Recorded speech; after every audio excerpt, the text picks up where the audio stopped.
What's going on, YouTube? JT is Reborn, back again, ready to give you another DC comic book review. This time, we're going to be talking about Deathstroke, issue number 42. I'm back, I'm rejuvenated, I'm ready to talk about this thing. Just cut my hair, nice and styling right now. So let's go ahead and talk about this thing. This one was written by Christopher Priest. It's part 2 of the Terminus Agenda.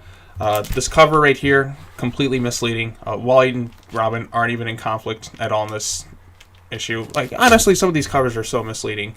It just makes me wonder, why not have a cover that ties in? I don't know. But this one is the second part of the Terminus Agenda, and we get to come to find that Slade's just kind of just sitting there just messing with Robin and the whole team the whole time, just being a real dick about it. And let's read the description of this issue.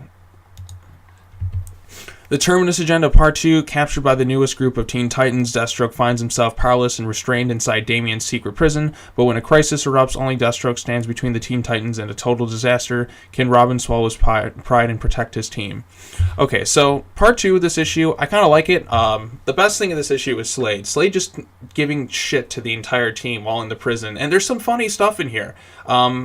There's a part where Slade's just sitting there watching TV, he's got his little bunny slippers on, he's just giving Robin shit on comms the whole time, and Damian's losing focus. He can't think clearly because Slade is in his head. He's harassing him, he's harassing Wally West, he's giving crap to the other team members. They're very much out of their league, and they're in over their head when it comes to Deathstroke, but Damian won't admit that, and he's just like, what is your plan, Slade? And then Slade's like, I'm gonna make you kill me. And that just makes me kind of facepalm, because that goes against years of character development. But let's kind of go through and talk about like bits and pieces of this issue. I noticed some art issues going on. By the way, see Shazam. It's a pretty good movie. So they talk a little bit about Slade. They talk about how his son was killed. They talk about Black Mask and all the other prisoners. Like, Deathstroke, it's us, your buddies. Let us free so we can kill these kids. Blah, blah, blah, blah, blah. Slade realizes that Robin's in over his head.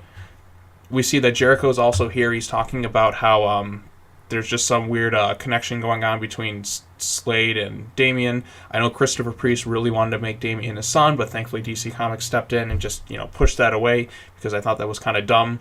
Why there's this obsession to try and make Damian Slade's son, I have no clue. I thought that was kind of a dumb storyline and just neglects years of continuity and just kind of disregards what Grant Morrison did with the character, but, that's just me. So anyways, Slade is in Damian's head the whole issue. We see stuff with Jericho and whoever the hell this guy is, I can't remember his name, talking about Slade, and that Slade escapes his prison cell and he just kind of gives shit. Then the Teen Titans are after whoever the hell this dude is. I forget this guy's name. Like, there's a lot of stuff in this issue. There's kind of some confusing bits where I don't know what's going on. The team's in disguise, obviously. They're trying to take this guy down. Obviously, this is Crush right here. This is Jin. This is Roundhouse, who actually likes his disguise. Wally West is this guy, and Damian's got his little disguise. I believe this is the one that they had in the Deathstroke books. But yeah, so they're after this one dude. Slade gives him crap. Another thing I noticed too that was kind of a little issue here. Look at Red Arrow right here. Notice how she has sleeves right here. And then if you go, let's skip this ahead right here. Nope. Right here, and you go in like a panel or two later. Let's see where it is. She's sleeveless.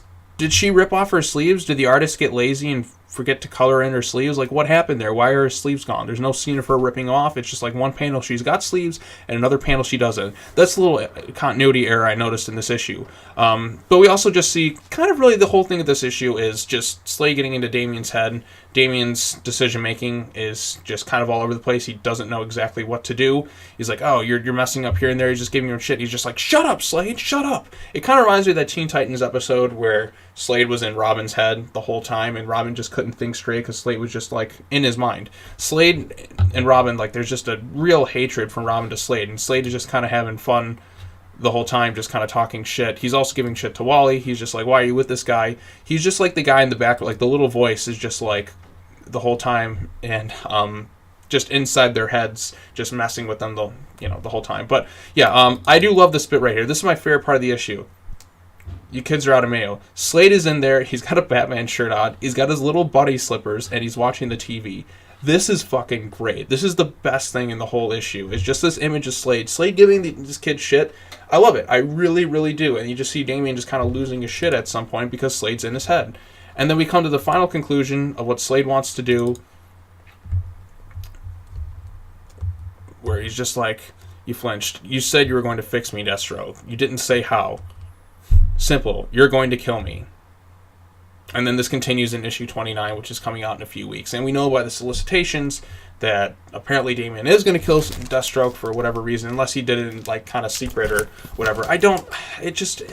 That's going to irritate me when it happens, because it's just the final nail in the coffin in terms of the character regression. It's like, okay, you regressed him, he's more angry, he's doing, like, cruel things to stop criminals. You take away the one major development of his character in the entire DC Comics run, then you throw it all away. I mean, that's what they like to do. They like to throw away years of character development for Damian just completely out the window, and it's just going to irritate me when I see it. It's legitimately going to just piss me off when I have to read that issue. But we'll get to it when we get to it. Maybe the solicitations are misleading, because they often are. It's like, oh, this is the truth of it all. I'm like, no, it's not. This doesn't even happen. I've even pointed this out before, where I remember it was there was that issue where Emiko Queen showed up in Teen Titans for the first time. It's like Green Arrow demands that she joins the team. Like, Green Arrow's not even in this fucking issue.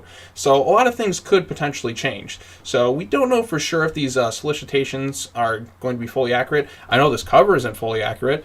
Emiko doesn't really stop Wallace from attacking Damian. In fact, they're just trying to stop some random criminal. And then he's just like, oh, I was just going to turn myself in. And then Slade's like, you're questioning, you're flinching, you're making terrible decisions time after time again. This is not right. You shouldn't be doing this, blah, blah, blah, blah, blah, so on and so forth. So I like that aspect of the issue. Other than that, though, it feels like there's nothing major really happens in this issue. Slade just kind of escapes his hell, talks some shit, just says, like, one sentence, like, I'm going to fix you. The whole stuff with the Teen Titans capturing this other criminal, it kind of is, like, just thrown in there. Like, this guy is going to play no real factor, I guess, in the rest of the storyline. Why Robin isn't telling the rest of the team about this, I don't know. Why Red Arrow doesn't just pull the plug right away like she said she was. Why her sleeves magically disappear, I have no clue why that is. I mean, if you're an artist and you're drawing everything, you could just look back to your previous pages. Why her arms, I don't know why her sleeves disappear randomly through the issue. It kind of bugs me, because you have months and months to work on. You spend a considerable amount of time on these issues. You'd think you'd remember, if you're the artist, to draw the sleeves. There's not even a scene of, like, her getting, like, shot and burned and just ripping the sleeves off. No, the sleeves are just gone the next panel. Did nobody notice this before printing this issue? I mean, is that the type of quality we're going to expect, where it's just like her sleeves are gone? I know it's just a small thing, but come on, people. It's not like it's a small editing error, like when they're filming. You have time, you look and draw every single page, and then it's just gone. But the stuff with Slade, I really liked. I'm kind of surprised by this issue a little bit. I like the stuff with Slade just giving shit to the whole team. I think that's great. The scene where he's just there, just sitting there in his little bunny slippers. The image of Deathstroke in bunny slippers. That's hilarious. So I love that stuff of the issue. The stuff with them capturing this one guy just felt kind of just shoehorned. It just didn't. It felt like it really shouldn't be there. It's just meant to have. It's just there for a reason for Slade to just kind of talk shit to the team while they're on mission and try and mess with them. But I don't really know what we know that it's probably going to end with Robin killing Slade, which is going to really suck. And it's meant for Slade to just point out the flaws in this team. I mean, has this team really started to come together at this point? They're really just kind of... I feel like it's just been going on, and they're not really gelling fully as a unit at this point. They haven't really... You don't feel the friendship, really, in this whole team. There's little bits where they seem to be building towards it, but I felt like there's just really no connection with these teammates amongst each other as friends. You got that a bit in the Percy run, and you got that obviously in the Titans run, because a lot of those characters were friends. Damian doesn't really have friends on this team. Emiko Queen seemed like she was going to be. They were kind of setting that up beforehand, and then, like, her character got thrown kind of out the window, and then you had Kid Flash and Damian, who seemed to be getting on the same page, but Damian's obviously keeping shit from him. They're not really there. Like, Kid Flash seems to be buddy-buddy with Roundhouse, but it just feels like he's just there with him because Beast Boy's not around. Jin is just there to flirt with Robin, to flirt and annoy Crush. I kind of felt those two were actually getting connection, but the whole unit as a whole doesn't feel like they're really gelling, and they better start gelling soon, because we've had like 10 issues at this point with this team, and they really should start to feel like a whole cohesive unit. I feel like this arc would be better if they were already a team and then they started to break apart. the placement of this, where they start to really fall apart as a team. Like, oh, they're finally coming together. But no, we never really got that sense of camaraderie amongst the team. We never got them really bonding over anything. You had Robin just kind of just closed off from everyone else. Like, Red Arrow doesn't even go to question him. I don't really know what's going on here. It's just, that's kind of the issues I have with it. Just they're not really fully gelling as a team. And I don't know if they're ever going to gel as a team. It just makes me feel like, the Teen Titans should feel like a cohesive team, at least by now. It's been 10 issues. It's been going on for almost a year at this point. And when did this start? Was it July of last year? Or, man, it's been a few months since I started reading this. But even then, like, I feel like we should have something. You know what I mean? Just something where the whole team is together. Obviously, Deathstroke's going to come in like he always does, and he screws things up for everyone. There's been hints that there's some sort of traitor amongst the teammates, and it could potentially be Red Arrow, or it could potentially be Jin. I think those are my top two choices. I don't know who it's going to be, but I don't know. I'm just kind of dreading where this arc's going to go. It feels like the story isn't really picking up steam anywhere. It's like, okay, we get that Slade's going to try and fix Damian, but where is this going to go from here? It doesn't feel like it's really building towards something other than some major character regression. I don't know, people. I feel like this should be picking up some steam by now, but really all this could have taken was a throwaway line at the end. Like, the whole thing was Slade saying, I'm going to make you kill me. Like, the last issue's like, I'm going to make you fix you. And he's like, how? I'm going to make you kill me. Like, that's it? That's really the whole purpose of this? Is so you're going to make him kill you? Then you'd be dead. Why do you really care? I don't know. It's just kind of done with that. But overall, the issue, it's okay. It didn't really engage me too much. I was a little bit confused at times. They're like, T2, T1, T this, T that. Where they're talking over the comms, like, okay, who's who? When it comes to a pre-story, you kind of have to read it through, like, at least, like, 2 times to really kind of grasp everything. Whereas Adam Glass's Teen Titans books, I felt like I could just read one issue and really kind of grasp everything. Maybe, like, reading it a second time would pick up little tidbits that I missed. But at least with this one, I feel like every time it comes to a pre-story, I have to read it at least 2 or 3 times to really kind of grasp everything. You can't just really just power through, because you're going to be like, huh, what did I miss here? What's going on there? But, okay, overall, I think is this better than the last issue? It's okay. It's not wowing me or anything like that. I'm not really having a blast reading this comic. Maybe because I'm just not overall really happy with the direction of the current DC universe. I want to see these characters shine at their best, but I feel like the whole universe as a whole is just like every character's just down to the dumps at their worst right now. The whole promise of rebirth, bringing back the hope of the DC universe, just feels gone. There's no real hope in any storyline, and that fucking Doomsday Clock event is just taking forever to get done, and I don't know if this is all going to build and lead into that. Maybe that's why everything's just becoming distraught, or it just seems like they're kind of ignoring it. Doomsday Clock just keeps getting delayed every single time. It's like, okay, it's supposed to come out this month. Nope, it's going to be pushed back 5 weeks. Like, when are you going to finish that event? You'd think they'd be done with it by now. Okay, I'm kind of going off topic. Bottom line, Terminus Agenda Part 2, it's okay. Nothing really terrible happens in this issue, I will say that. It's not like they did some major regression with Damian in this particular issue. He's still trying to help people. You're kind of unsure of... He's very unsure of himself.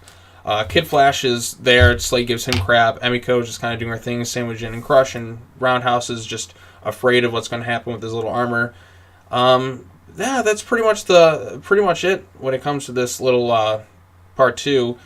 Part 3 is supposed to come out this month, and then I think there's like one more part in May, and then like 2 more parts after this, and then there's the epilogue in May, and we're pretty much going to be done with this little event.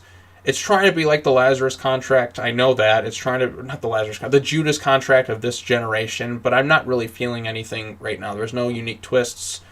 It's just stuff that's going to kind of irritate me, and I think a lot of Damian fans, when they see this time and time again, where the character has regressed consistently, and you don't ever see him progress. Or when you do, the next writer who takes over always regresses, and it's just annoying. I think the character would be a lot more popular and a lot more well-liked if they would have actually been consistent with the development, let them stay developed and, become better as it goes along. It would have been a lot more powerful, and it would have been a lot more hopeful.